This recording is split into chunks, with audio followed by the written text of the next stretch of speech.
Welcome back to CAD Level 1 Sketches and Parts. In the previous module, we introduced this workshop and what we needed to get started. Now, let's build a CAD mindset by having a short discussion of how to think through a problem using CAD.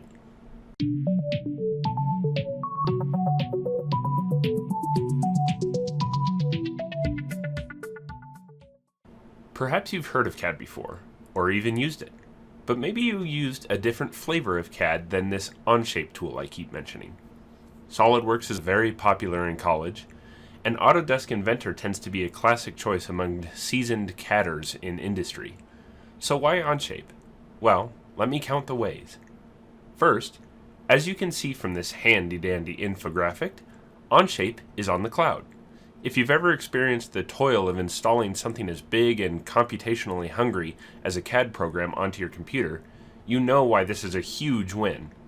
It's access to a powerful tool without the need for powerful equipment.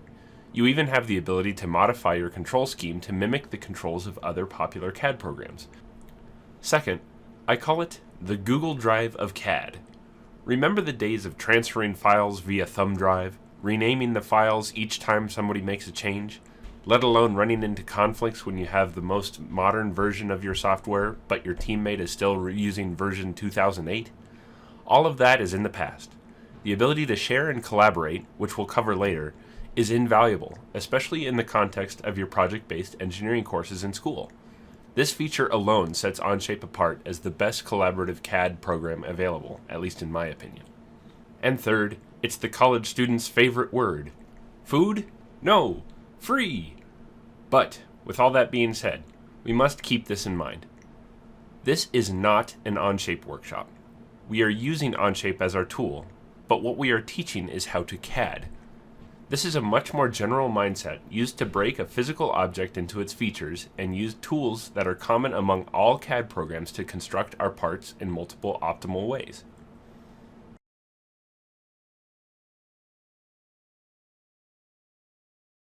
Now, in this next slide, I bring up some pictures of some prototyping equipment. We've got a 3D printer, a laser cutter, and a 3D scanner.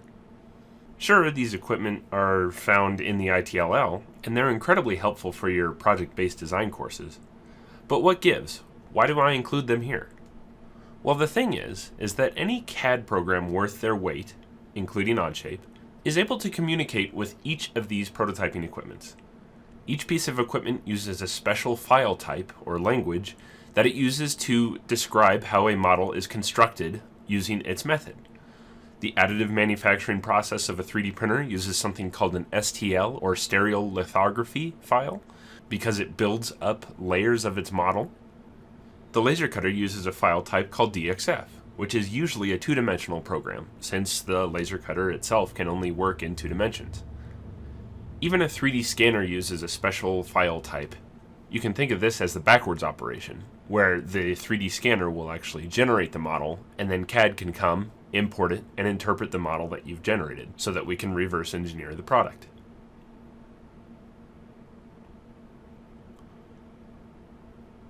We'll go over how to interact with these file types at the end of our workshop, but for now, I wanted to set your expectations for how ubiquitous this program can be.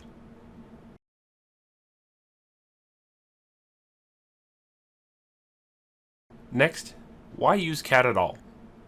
I bring up a few models that students have given me in the past to facilitate this conversation. On the bottom, we have a longboard skateboard, which students in the past have used to make their own self-propelled electronic skateboards for around campus.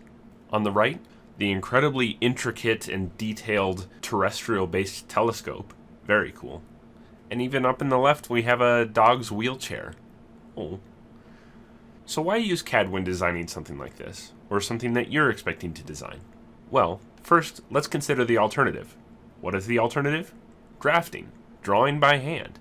In the context of that mindset, where does CAD help us out? Let's bring up some vocabulary terms to help this conversation along. First, how precise can you get with a pen and paper? About as thick as your pencil is, and as good as your ruler is. In CAD, we can be infinitely precise, or at least as precise as a computer can be, which is more than good for us. Next, repeatability.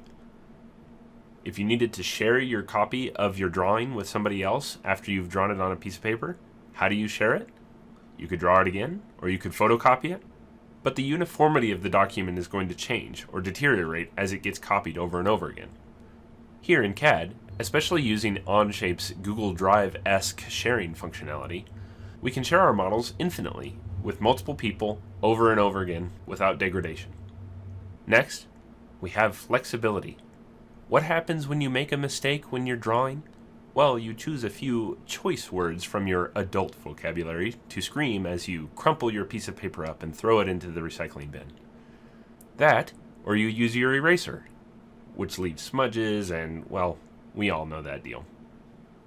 In CAD, we can go back and make changes infinitely, wherever we want, in a way that I'm going to call traveling back in time. This will not only allow us to fix our mistakes, but it will allow us to accommodate new features and changes to our design as it matures. Finally, we have dynamic. The first thing that comes to mind is the fact that CAD will allow us to view the back, side, top, bottom, left, right, all sides of our CAD model. This is really where the rubber hits the road with this program. Just think, if you are able to draw something on a piece of paper, lift it up, and magically see the back view of what you've just drawn. Something else that I get at with dynamic, which we won't cover today, is the fact that CAD allows us to simulate our models and analyze their performance based on things like finite element analysis, stress and strain when inducing a force on your part, heat transfer, and all sorts of other cool plugins that we can download for Onshape. Again, we won't get into it too much, but consider how useful this might be when you're trying to determine whether or not your new longboard skateboard model can actually hold your weight. But I digress. Let's actually get into it. Today, we are going to be following a two-step recipe. For those of you who can read, you might be able to guess that those two steps are starting by drawing a two-dimensional sketch, like this seven-sided star-shaped thing, and then going back to our childhood. Does anybody remember this? It's a Play-Doh extruder. Our recipe flip-flops back and forth between these two steps, over and over and over again, until we have our model, from 2D sketch to 3D extrude. And these two words specifically are what I want you to memorize. 2D sketch, 3D extrude. And when we go to create a sketch or an extrusion, we'll have lots of tools to do that. When we get started, you'll notice that up at the top of the window, we'll have a toolbar. That toolbar will change with context. Based on what we see here, we see a lot of three-dimensional shapes, like a block and a donut, or a noodle, or a volcano. And we'll also see the sketch button. This means that we start in 3D mode, but then we move into sketch mode. And then, once we're in sketch mode, we have lots of new tools. Two-dimensional tools, like lines and squares and circles. A combination of these sketch tools will allow us to build our sketch, and then a combination of the extrusion tools will allow us to create the three-dimensional features.